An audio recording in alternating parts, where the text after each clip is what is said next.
everyone, and welcome to the patio. Welcome to the back deck. Yes. It's a beautiful day today. Sun is shining, the birds are singing, and we welcome you to Did She Just Say Chakra? Today we are talking about a wonderful topic of friendship and sisterhood. And it's I think both of us really value this topic just because of, our history, where we came from, our personalities, our human design, all of those things. Absolutely. And the warmth of the sun. And I think that, I've spent a lot of time outside recently and did a talk on Saturday about sisterhood and friendship. And really, the warmth of the sun is what really sisterhood and friendship means to me, is that warmth and that feeling that you get when you're sitting outside. Yeah. That brings a tear to my eye to think about that. When you think about sisterhood and friendship, it's not necessarily, I kind of am using those words synonymously today because I don't want someone to think when we say sisterhood, we mean blood, because that's really not what that term means. Sisterhood is really what you cultivate and what you create when you are forming friendships. Yep. It could be friends, it could be family. It's just, it depends. Yeah. I was fortunate this week, actually, that I got to spend Saturday with Nicole. And then last night, I got to spend with her sister, Chris. So I got to have both of you in just a few short days, which was amazing. It was actually kind of funny because we hung out with Rose and Tim at the bar on Saturday night. Yes. And then last night, they were at our house for Cinco de Mayo, and Chris was there. And he was like, wait, wasn't your sister just with us a few nights ago? So that was kind of special. I love being able to be friends with both of you. Yeah, the relationships that, that we've acquired along the way. We have family, and obviously family is a sisterhood, but like those relationships that we've cultivated, we talk about where you water grows, right? Or where you, what's the saying there? But like where you spend time, who you spend time with, that's what you're going to cultivate. That's what type of life you're going to cultivate. So the people that you surround yourself with, the sisterhood, that's so important, because those people, what is it, like the five people you spend the most time with is like a good representation of what your life is going to look like. And so, you don't want to spend time with Debbie Downers or people that are the crazy makers, as we talked about from the book, The Artist's Way. We want to surround ourselves with positive people,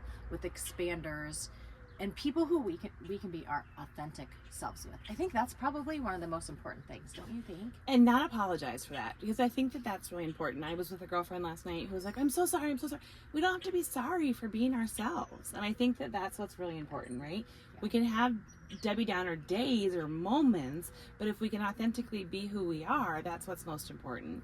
To really have a true sisterhood and being able to be who we really are at the core is super important. Well, and maybe you start with, or I can start, but like kind of sharing your story about how sisterhood has become so impactful for you on your journey, where you came from and where you are now. Yeah. So I'll talk about my adult life. I think that's most important is, I was really independent. I've always been a super independent person. And so I think that that's been super key and crucial. And I think people have a misunderstanding about my friendships. People, I think that I have tons of really close friendships because I'm a connector, because naturally I am surrounded by people, or I bring people together. But really, I cherish very few people, which is interesting, right? Yeah. I hold very few people very close to my heart. And I think that that's a misunderstanding that some people have, is, oh, she's fine, she's got so many friends, or she's close to so many people. But really, sometimes it can be super isolating when you're a connector, because you bring all these people together and then you're sometimes left sitting there like, wait, I brought all these people together, what about me? Who's looking out for my best interest, And so I've really done a lot of reflecting lately on what does it mean to take care of myself, and who am I surrounding myself that gives back to what I give out, if that makes sense. Yeah, and I think that happens when like we understand our worth, right? Like the journey, it's been a long journey for myself, and just feeling that you're worthy of receiving just as much as you are Exactly. giving, because I think historically you and I are very like give, do for others, and you reach a point where you're just exhausted and you're like, and you just can't do it. Your body, your mind, whatever just says you can't do it anymore. So you almost have to make a shift at that point, and like making that shift, recognizing your worth, removing your blocks, kind of working on those, you know, am I worthy? Am I good enough? All those things. And then I don't know if expecting is the right word, but like expecting those relationships that you have, that sisterhood, to just naturally give and receive. It doesn't feel like, you know, when you call me, I'll do something for you, and you'll return the favor later, or you won't. It doesn't matter to us because we know it's an equal, like, give and take. Yeah, it's a give and take. Yeah. Yep. You know, I think the other thing that we were talking about is women, especially, there's been such a paradigm shift. It used to be way back when the women always did everything together, right? They did things in villages. Yeah. They cooked together. The one woman maybe was the cook. One woman was the cleaner. One was they all washed their clothes together. You know, everything was always done in a village. Have goosebumps. Everything was always done in a village. And now we're so isolated in our own homes, doing things by ourselves, doing everything for everybody. And don't get me wrong, I mean, my husband definitely helps out, and I'm sure there are lots of spouses that do things, and my children do a ton too. But generally speaking, so I'm speaking at a very high level here when I say these things, but now it's so much more isolating as a general statement. And so it's more important that we find those people that lift us up and that understand that it's important to really cultivate those friendships that make us feel good, that make us laugh. We had book club on Sunday night at my house. And I know you were working on the house, so you weren't able to make it, but we sat out on the back patio and we cackled. Like, we just laughed. And Corey was like, did you guys even open your books? And Megan took notes for us, so we have notes for you so that you can catch up. Wonderful. But we just sat and laughed, and Lily, her room was on the other side of the house, and she's like, Mom, did you guys even like talk about the first chapter? Because I think you guys just laughed the whole entire time. And we did. And that just felt so good for the soul, right? Yes. That here we are, all 6 different women from different parts of life, but we can just sit together and know that our souls just needed that sunshine right there in that moment. Yes. I think that's the cool thing to talk about too. Like, when my health plummeted however many years ago, one of the first things I did was nutrition response testing to get my diet right, my supplements right. And then the second thing I did once I start feeling a little bit more energy was I joined a group. It was actually a spiritual group of women, and they are, to this day, my very closest friends, just like you guys. But it was so transformative. Like, that was step 2 of my healing. And why did I choose that? Why did I choose to do that as the second step? And I think because when you have that love, when you have that support, when you have that connection, it allows you to do so many other things. And you also have that help of those people, whether it's mental, physical, we are all one. We are all connected, and we are all here to support each other. You brought up earlier when we were talking, like, the media presents women and competitiveness, and not even just necessarily women, but like, competition and like all the negative things around businesses and parenting and all the thing. And we don't see that, right? We don't see that at all in the groups that we're in. Like, it's all about supporting each other, building each other up. Like, there's room for enough. There's enough business for everyone. And if you're doing the right thing, it's going to come to you. And the people that are called to you are going to come to you. That's divine timing. That's divine will. And I think sisterhood and forming those groups just kind of like sets like that communication to the universe, that's what you want. And that intention, right? So I think we talk a lot about intention, an intention, if we put our intention where we want it to go, then good things will come. Yep. Yeah.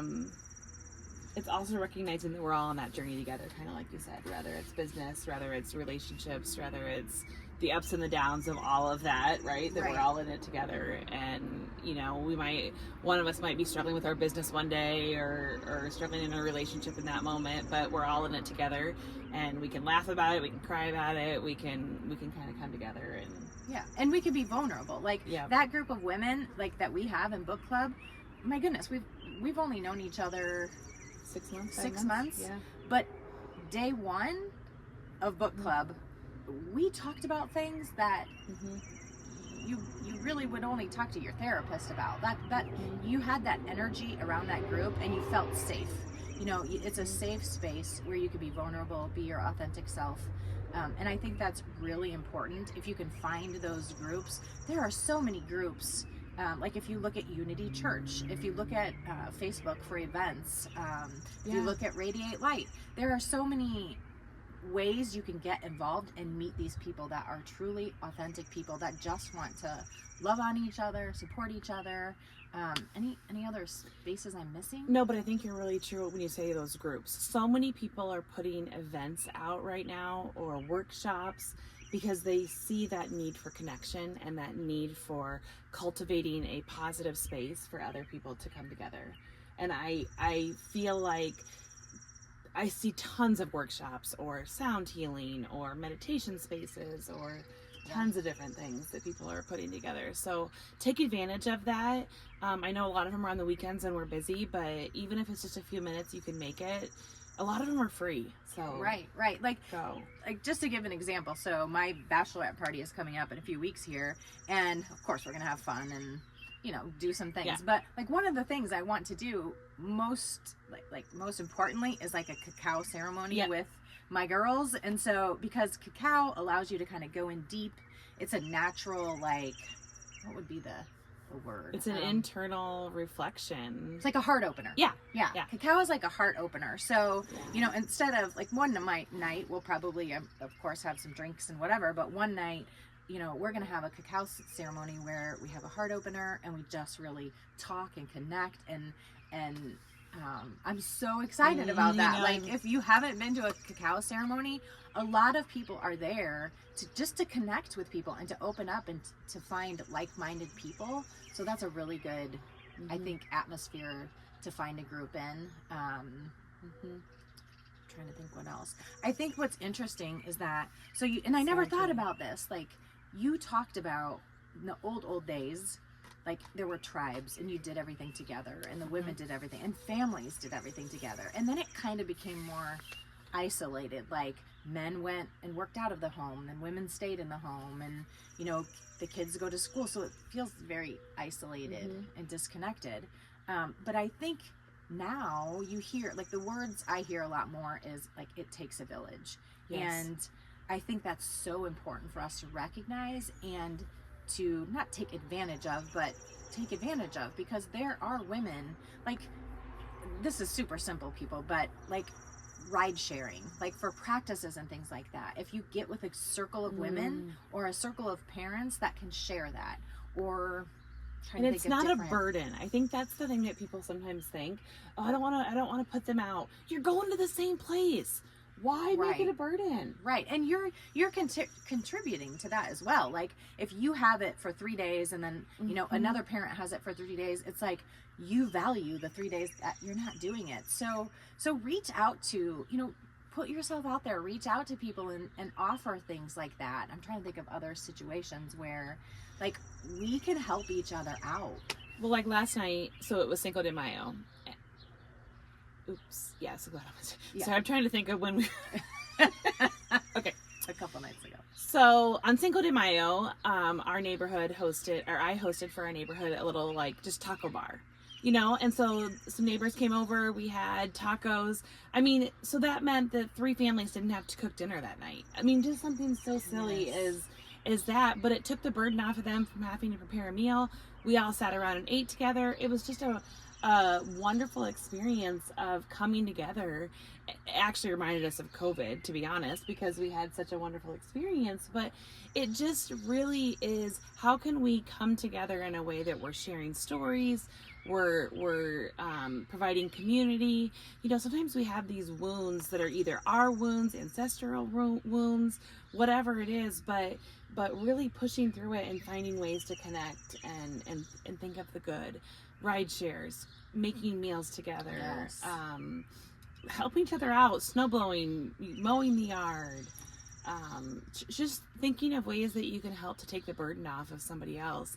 I always think, like in the summertime, if I'm going to go to the pool, who wants to go to the pool? Which kids want to hop in the car? Yes. You know, Yes. just different things that you can do to help to connect and make somebody else's day. I think going a bit deeper, like finding your community, you know, whether it be joining a group or just reaching out to people in your neighborhood and kind of getting together in that way. Another way you can really kind of boost your confidence, your production, your energy is just like, say you can't reach out to certain people or certain people aren't available. There's a thing called finding expanders, which I kind of just talked about a minute ago, but like, find people that you want to be like. Find business owners. Find other women that are managing, you know, jobs and families. Find, you know, Jen is our friend who is a financial, you know, like a financial planner. And Love like, Jenny. yes. And like finding someone that's knowledgeable on something that you want to learn about or expand and grow. And then give back to, maybe that person needs something of service from you. And it doesn't, you know, maybe so, maybe not, but reaching out and finding those expanders in areas like in your community, in your business, where you can connect with those people and go have coffee with them. You know, there's just so many little conversations that can light you up. It doesn't have to be a huge group of people. I'm very introverted in some ways. Like